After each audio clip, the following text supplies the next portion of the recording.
Hello everyone, welcome back to our YouTube channel. Odisha State Scholarship Portal post matric scholarship क्यों मानकु आउ आदौ scholarship मिलबनी से विषय वीडियो रे आलोचना करिबा। प्रथम करी चैनल को आस्तिले चैनल को समस्त अनुरोध चैनल को सब्सक्राइब कर दियंतु और सांग मान को दया करी शेयर कर दियंतु। देखंतु केउ मानकु आउ कदापि बी स्कॉलरशिप मिलबनी अर्थात जेउ मानकर status sanction by approve authority थिले मध्य एमानकु कदापि स्कॉलरशिप अमाउंट क्रेडिट हबो नाही। चलंतु देखिबा कोन कैटेगरी अछि बा केउ क्राइटेरिया अनुसार एमाने रिजेक्ट होंती बा इनएलिजिबल थांती स्कॉलरशिप पाई सेमानकर सैंक्शन अप्रूव बाय अथॉरिटी थिले भी बहुत पिलांगर आमे देखिले बहुत पिलांगर स्टेटस आमे देखले जे बहुत पिलांगर sanction by approve authority show करूची दीर्घ जनवरी मासठू बा डिसेंबर मासठू प्राय जून मास हे गलानी किंतु एपर्यंत स्टेटस चेंज से भलिया पिलांकु केबे भी स्कॉलरशिप मिलबनी से माने ए एलिजिबल क्राइटेरिया फॉलो न करिथिले। चलंतु देखिबा वीडियो स्टार्ट करबा पूर्व समस्त अनुरोध जे हमरो सब्सक्राइब बटन टिके क्लिक करी चैनल को सब्सक्राइब कर दियंतु जहा फल रे स्कॉलरशिप प्रतिटी नोटिफिकेशन सहित केबे मिलिबो स्कॉलरशिप सहित को नुआ स्कॉलरशिप आसुची सर्वप्रथमे हम चैनल रे अपडेट होई पारिबे। चलंतु आमे वीडियो हम टेलीग्राम ग्रुप मध्य जॉइन होई पारिबे। चलंतु ओडिशा सरकार अनुसूचित जनजाति और अनुसूचित जाति उन्नयन एवं संख्या लघु संप्रदाय पछुआ वर्ग कल्याण विभाग ओडिशा सरकार Odisha state scholarship portal under जो पोस्ट मैट्रिक स्कॉलरशिप आसुची बा जो पोस्ट मैट्रिक आम स्कॉलरशिप अप्लाई करछे केउ कैटेगरी अनुसार आमे इनएलिजिबल मैट्रिक परवर्ती बा पोस्ट मैट्रिक स्कॉलरशिप योग्यता देखो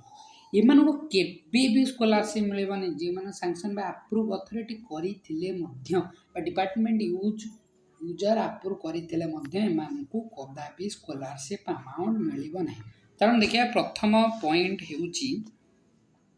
आवेदनकारी बा एप्लिकेंट योग्य अनुसूचित जनजाति एसटी अनुसूचित जाति एससी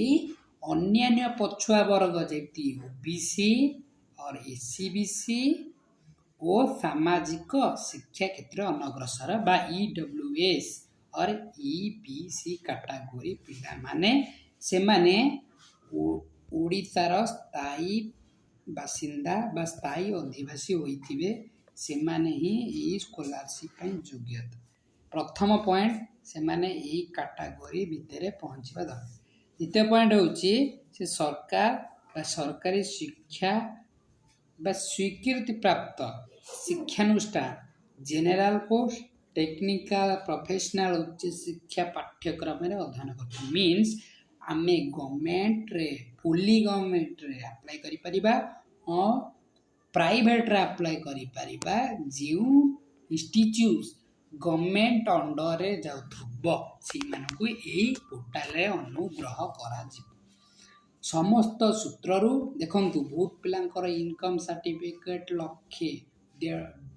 2,50,000 रु अधिक थिले मानकु मिलिबने बहुत पिलांकर आमे देखिबा स्कॉलरशिप अप्लाई करचंती एससी एसटी ओबीसी हो मध्य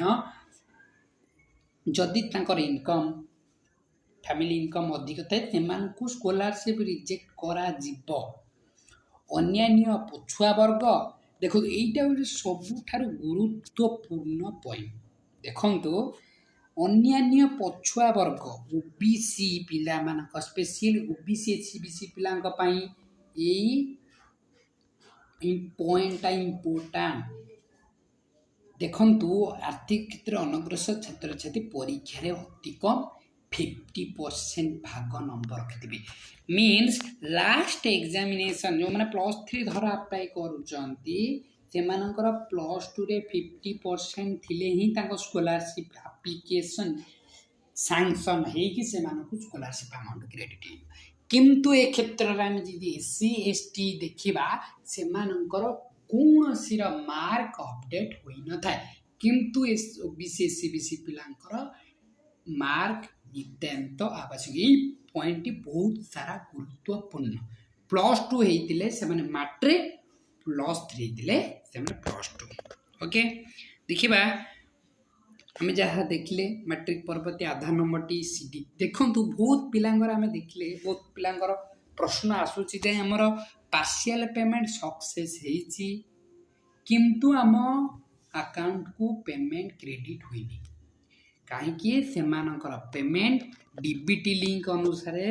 जो थे डीबीटी लिंक थी से अकाउंट को सेमानकर अमाउंट क्रेडिट हबो बोली स्टेट स्कॉलरशिप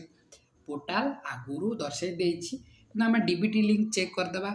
आधार सहित डेबिट जो बैंक को थी से बैंक को क्रेडिट हो जाए आपण जी बैंक खोली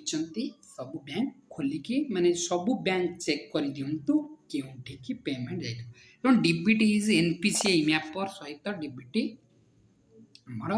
लिंक थी आवश्यक देखो छात्रवृत्तिर एक छोट अंश केवल हॉस्टेलर छात्र छात्री माने बहुत सारा हॉस्टेल पिला रोचंदी हॉस्टेलर छात्र छात्री क्षेत्र में टॉप अप अमाउंट गोटे रही देखो आम पोस्ट स्कॉलरशिप हो छोट अंश गोटे रोचे टॉप अप राशि आवेदन रे प्रदत्त बैंक अकाउंट प्रदान करा जीवो आवेदनकारी माने निजर बैंक संबंधी तथ्य अकाउंट नंबर तथा आईएफएससी कोड शाखा नाम इत्यादि पोर्टाल प्रदान कला बेले जत्नवान हेबाको पड़िबो बैंक तथ्य प्रदान बेले कौन सी त्रुटि विच्युति विभाग दायी रही आम तो जानिले हम जब सठिक बैंक अकाउंट देवा किंतु ये गोटे पॉइंट देखले जस्ट हॉस्टेल पिला टॉप अप अमाउंट मिलता है ये पॉइंटा देखले हॉस्टेल पिला टॉप अप राशि प्रदान कराए जो मैंने हॉस्टेल रोच देखो तो रहा स्टेट स्कॉलरशिप अंडर बहुत सारा रहा पीबीटीजी पिला केवल पर्टिकुलरली वनरेबल ट्राइबल ग्रुप पीबीटीजी पिला से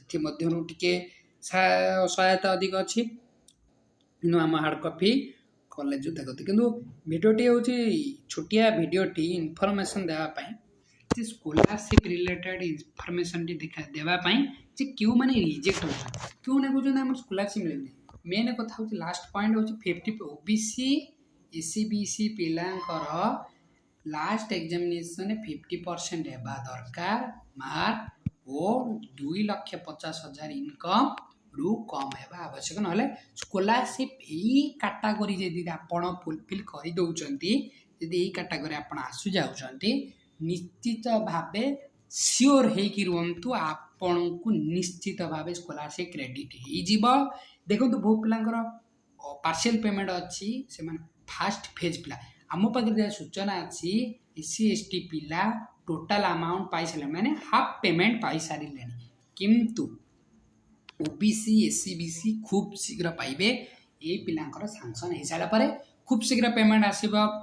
ओबीसी एससीबीसी जहाँ 8,000 खूब शीघ्र एक हाथ में आसे 8,000 अमाउंट आसीज तेणुक चैनल को सब्सक्राइब करने अनुरोध समझते चैनल को प्रथम थर आसते टेलीग्राम ग्रुप में जॉइन हो जाए थैंक यू धन्यवाद।